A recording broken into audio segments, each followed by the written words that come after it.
Bonjour à tous, c'est Jean-Luc Haut sur sa chaîne YouTube. Aujourd'hui, nous allons parler d'un drone naval chargé d'explosifs qui a été utilisé par les Houthis au large du Yémen. Les forces armées loyales aux rebelles Houthis du Yémen défilent dans les rues de Sanaa en signe de solidarité avec les Palestiniens le 15 octobre 2023, c'est ce que vous pouvez voir sur la photo. Les rebelles Houthis ont fait exploser jeudi, sans faire de blessés ni toucher de navire, un drone naval chargé d'explosifs au large du Yémen, la première utilisation récente connue d'une telle arme, a affirmé un responsable américain. Mercredi, 12 pays, dont les États-Unis, ont exhorté les Houthis à cesser immédiatement leur attaque illégale de navires en mer Rouge, les menaçant de conséquences. Un drone naval de surface Houthi a explosé dans un couloir maritime international.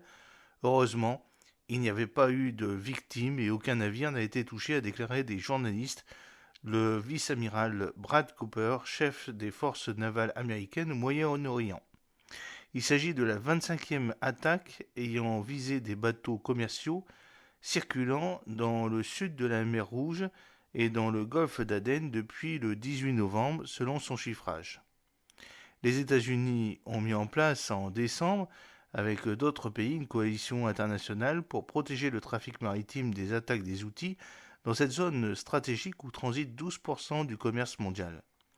Depuis que les opérations avec nos partenaires ont commencé, nous avons abattu 19 drones et missiles et coulé 3 petits bateaux, a déclaré Brad Cooper, soulignant qu'il n'y a pas de signe indiquant que le comportement irresponsable des Houthis se calme.